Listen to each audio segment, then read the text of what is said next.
Well, hello there everybody and welcome back to the island. My name is Will and I will be your guide again today as we are exploring and trying to learn more about the creatures that, well, call the island home.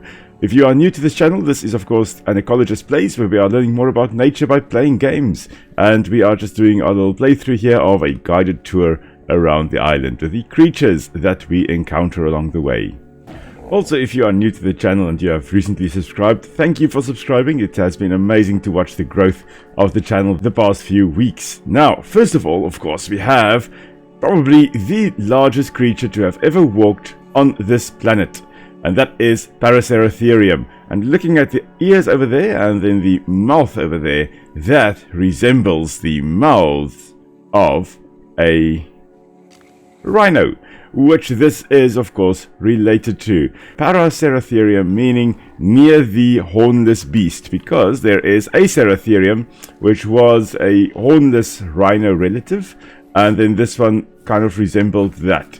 I think initially it was actually grouped together as Aceratherium, and then they realized, oh, this is actually a different species, and they called it Paraceratherium, because taxonomists sometimes are lazy.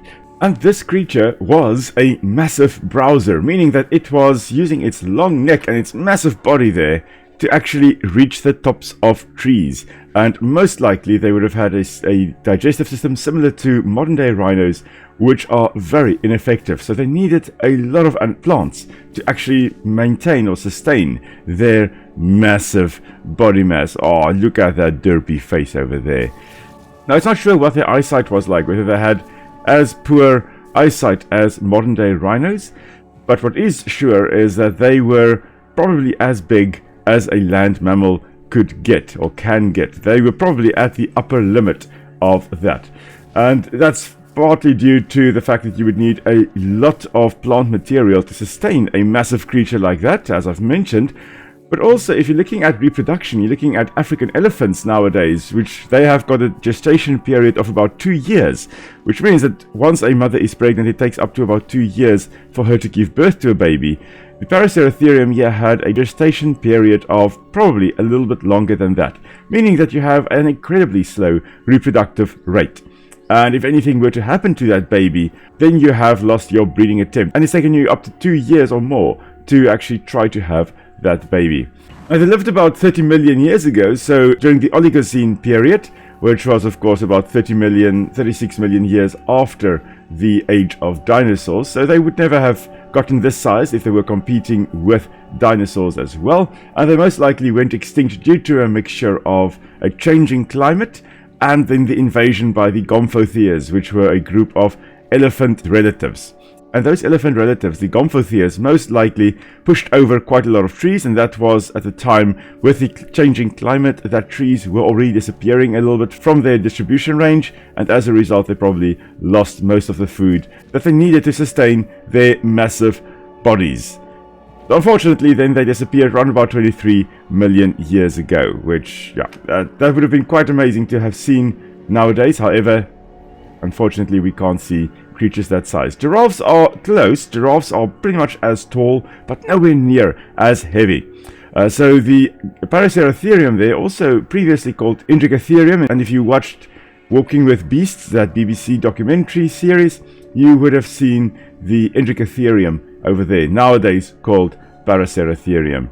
So while we are here, if I can just turn around a little bit, we have the largest flying critters ever discovered, griffinflies. So they are like dragonflies, dragonfly relatives, but not true dragonflies. They are griffinflies. They lack the stabilizing darker spots on the wings that true dragonflies will have, and those little darker spots, they help them to actually glide. So if you look at the wings of dragonflies nowadays, you'll see that darker spot there, and that helps with energy conservation to help them glide more easily.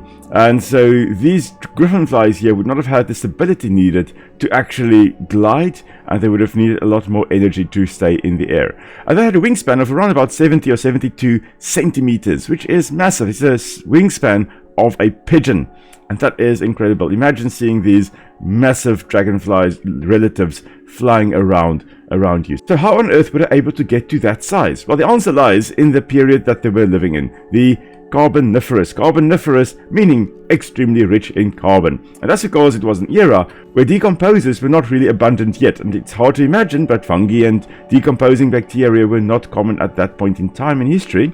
It's also the whole globe was basically covered by a massive forest. Not of the same trees we see around here, but of plants, ferns and mosses and massive vascular plants. All kinds of things were growing. And because there were so many trees, lots of carbon dioxide taken into the trees and oxygen of course released, and as a result the oxygen levels were about 1.5 times what they are today. Today we are at about 21% oxygen levels in the atmosphere. Then in the Carboniferous it was 35%. And the way that insects or invertebrates breathe, they have little intake holes along the sides of their bodies called spiracles. And invertebrates do not have lungs like we have, so they don't breathe in and breathe out. Instead, their spiracles are connected to little tubes, and they just kind of passively take in oxygen. And at the 21% oxygen levels in our atmosphere at the moment, these griffinflies that were flying around here would not have been able to take in enough oxygen to survive. But at 35% oxygen levels, they were able to take in enough oxygen to actually grow to that size, or take in oxygen easily enough to get to that size. But too much oxygen is actually poisonous as well, or deadly. And some scientists theorize that perhaps the griffinflies and the other invertebrates were so big because they had to have big babies that were able to survive in the oxygen-rich environment. So maybe it was more a case of not that they just could have, it's because they had to in order to survive. So yeah, quite interesting. What have we got there? Are those Kaprosuchus? Those are running crocs, the boar crocodiles. Looks like it. Let's have a look. Yeah, that's Kaprosuchus, affectionately known as the boar crocodile. So they were a more terrestrial type of crocodile, and you can kind of see they can still swim around a little bit like that. Now there we go. Right, Kaprosuchus. And you can see they're holding their legs a little bit more under their body. A lot of the land or terrestrial crocodiles, like the cebechids, would have had legs more under their bodies than to their sides. And if you look at modern day crocodiles, you'll see them holding their legs to their sides, more in a sprawling posture, whereas Kaprosuchus over here had their legs more under their bodies. This is the first time during our guided tour that we're actually seeing the Kaprosuchus. Can be quite deadly, very strong bite like all crocodilians, able to hold onto you while it is trying to kill you. Would not have been able to do the death roll that we associate crocodiles with nowadays. Not all crocodilians were able to do that in prehistory. And nor all crocodiles today. Gharials, for example, are not able to do the death roll that Nile crocodiles and saltwater crocodiles and most crocodilians are able to do. So really quite an interesting crocodile, and most likely would have been very quick on land, really adapted for quite a terrestrial life on land. Oh, and there we have the Sarcosuchus as well, the massive crocodilian, and you can kind of see them holding the legs a little bit more to the sides of their bodies rather than under their bodies. That's what you'll typically find with most of these crocodilians, and we're a little bit looking through the leaves here. But Sarcosuchus, one of the largest crocodilians ever to live on Earth, and down there we also have the largest snake discovered thus far. Looking very much like an anaconda on steroids, we have the Titanoboa, and let me just perch up here. I think we've got Kaprosuchus. Now, Kaprosuchus was trying to get to us. There's the Kaprosuchus again, and then right over there, slithering around with a fanciful head crest in the on the island here, but not on Earth. They didn't have those. That, of course, then being Titanoboa. And as with all snakes, you can see there the forked tongue. They use that to detect to which side predators or prey actually are. With a forked tongue, if you have more scent particles on the left fork than the right, it of course means that the prey or the predator that you're trying to smell there is to the left of where you are. There the Sarcosuchus is probably trying to get up to us as well. We are in a relatively safe spot, I hope.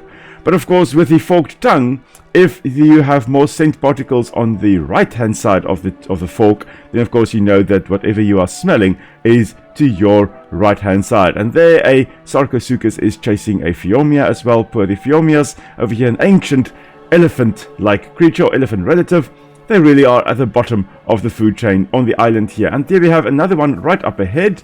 We're just going to walk slowly forward with our pteranodon and then just quickly turn so that we can have a good look. There's a Phiomia running around again as well, being chased by something. Not sure where it is now. Oh, there it is, right underneath us. You can see those little downward facing tusks. We zoom in. There we go, the downward facing tusks. And also on the lower jaw you'll see some tusks pointing forward. Well, those are probably used to either dig around for tubers or to scrape bark off trees, because many elephants nowadays do use their tusks to scrape off bark off trees. Bark can contain quite a bit of nutrients, not a hell of a lot, but at least some nutrients to eat. So quite a cool, weird little creature, and you can see there with a short trunk, that's definitely an elephant relative. But what we can also occasionally see is hopping around among the trees there, we did have a Beelzebufo, the devil toad. He's somewhere at the back there.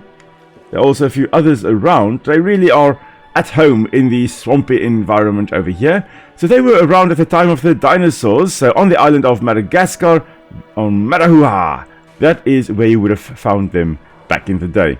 Now, not quite as big as they have grown on the island over here, not on Earth at least, but on the island here a little bit larger than they were in real life. Of course, I have talked about the Beelzebufo in one of the previous episodes, a link to it at the top there, so you're welcome to go and check that out. I'll have the link in the description down below as well if you want to go and learn more about Beelzebufo. Now, of course, the Titanoboa over here, on the island here, they are known to actually cause you to fall asleep with a venom that they bite you with, but the Titanoboa was, as the name suggests, a massive boa, a constrictor. It most likely did not have venom at all, but they would be able to have easily killed a fully grown human. Let's just have a look. We can hopefully see the head popping out in a moment. There we go, there's the head. Right.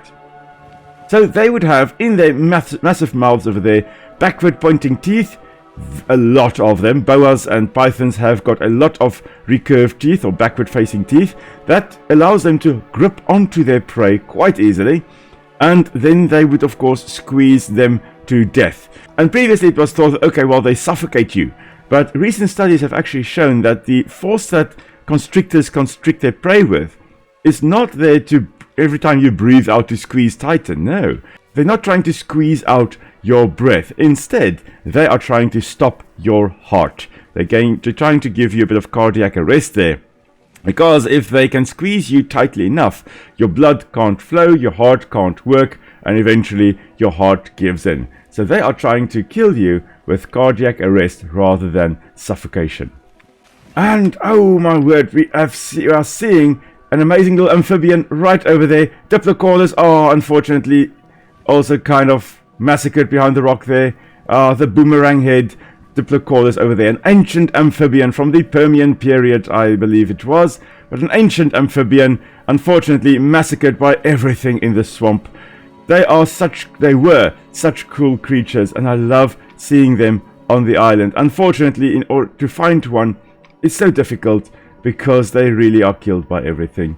But the Diplocaulus, there were actually quite a few of those ancient amphibians around during the Permian period, but unfortunately we haven't had a good look at one now. But what we can see again is previously, on the previous episode, we have another baryonyx here, which means heavy claw as far as I recall, and that of course refers to the big claws that they have on their front limbs over there, of course used to most likely get or catch the fish that were in the rivers that they were inhabiting. As I've mentioned last time, obviously a piscivore, a fish-eating dinosaur. And then on the left-hand side over here, ladies and gentlemen, of course we've got some raptors again. We haven't seen the raptors in the previous episode, but we did see them in the first part of our guided tour. And you can see here we've got another pair together, but there's no direct evidence that raptors actually lived in these tight-knit packs. Of course, we have found a lot of dinosaurs together, or predatory dinosaurs together with fossils, but that could be due to the rivers that they were next to flooding and actually washing a whole bunch of them down together into a little deposit bed, an area where they were then deposited. So just because you find a whole bunch of skeletons of dinosaurs together does not mean that those dinosaurs were actually living in tight-knit families. Let's just have a look where we are on the map. Okay, we are right over here, just so that if we ever wanted to come and get a baryonyx, we can come and get one over here, because there's one over there, there was one up ahead, there was one to the right over there.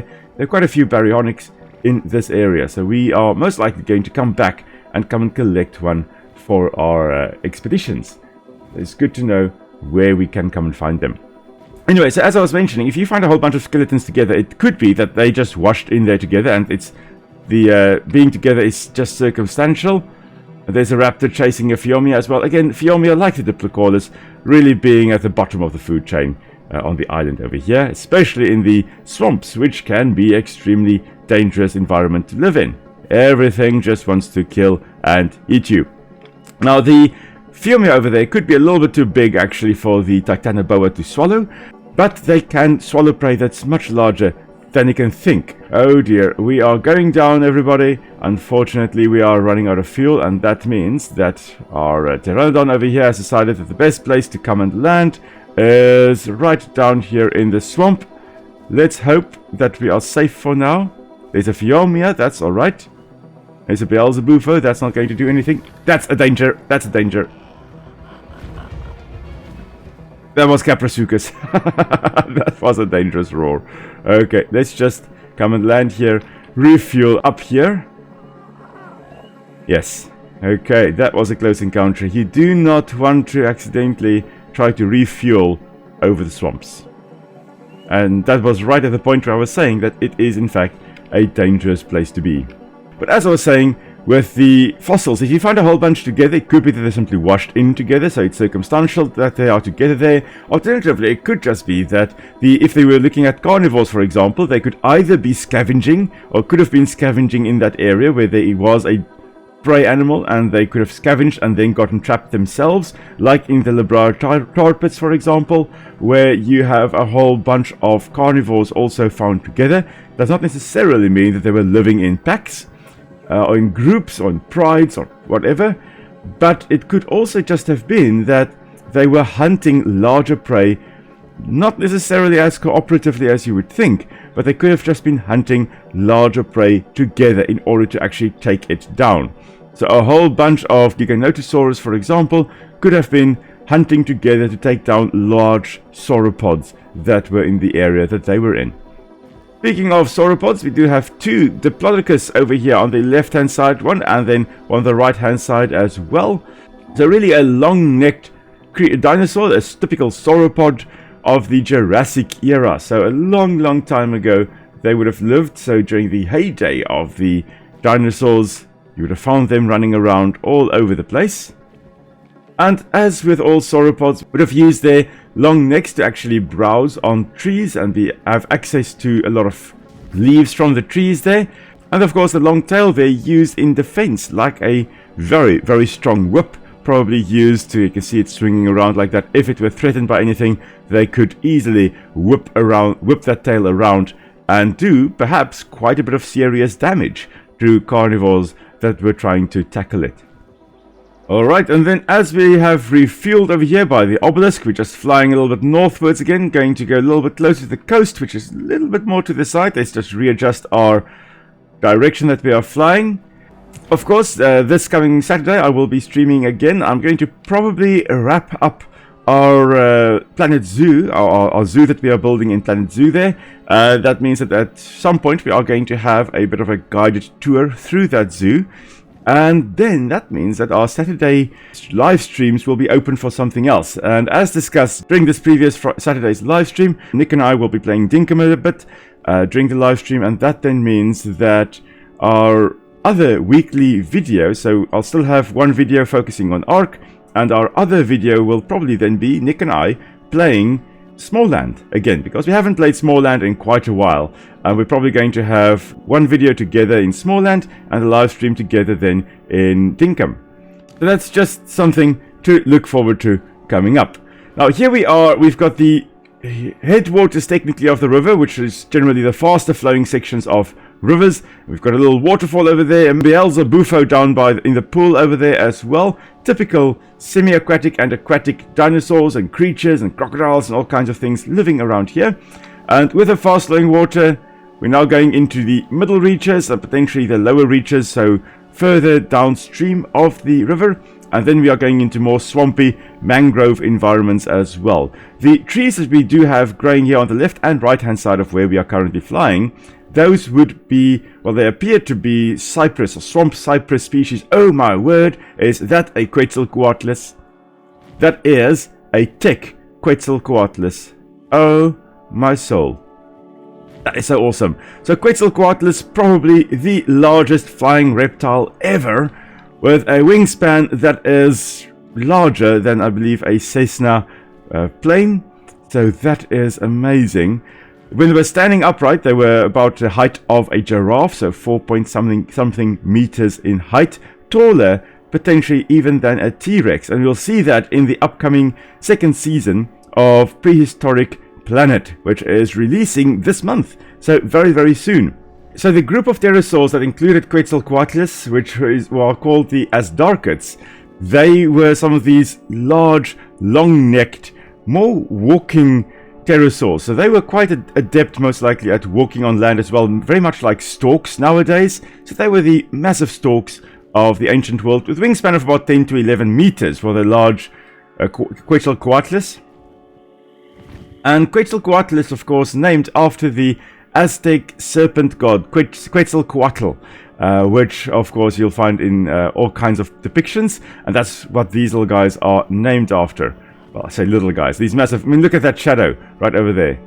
Okay, we're just going to refuel as we watch the skies for that massive pterosaur over there. Now, interesting, there was a recent discovery of a vertebra of an Asdarchid, which was found in association with a Tyrannosaurus rex fossil, and was actually discovered accidentally. Now, how on earth do we know that the vertebrate that was found actually belonged to one of these types of pterosaurs? Well, the Asdarchids, because they had very long necks, they had very long vertebrae as well. Now, you can have a long neck like a giraffe due to having longer vertebrae, or you can have a long neck like the Diplodocus we saw earlier by just having more neck vertebrae as well. And the Asdarchid pterosaurs had very long, very thin neck vertebrae. And despite being massive, they were extremely lightweight, these creatures, because they had a lightweight bones, air pockets within their bones, which gave them a nice lightweight skeleton.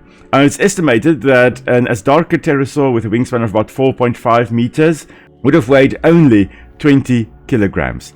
That is very, very lightweight and amazing to think. Well, we are just making our way here. We are just going to fly a little bit closer. Okay, we're going to fly a little bit closer to the Quetzalcoatlus over here. Oh, such an amazing creature. I mean, look at that. As we are flying closer, we are going to probably run out of fuel soon, so we're going to make an emergency landing. Nonetheless, just amazing to see this massive creature flying around. I mean, it dwarfs us. Well, Pteranodon was already quite big, and look, there's Tapejara. We've got and we've got the Dimorphodon on our shoulders. We've got 4 species of pterosaurs all together in this area. And here, as the sun rises, I am going to bid thee all farewell. So thank you very much, everyone, for joining our little guided tour again. Hope you enjoyed it. Hope you learned something new. And I will see you guys again on Friday, where Nick and I will be playing a bit of Dinkum. Until next time, everybody, stay safe. Oh, I will see you all soon. Bye.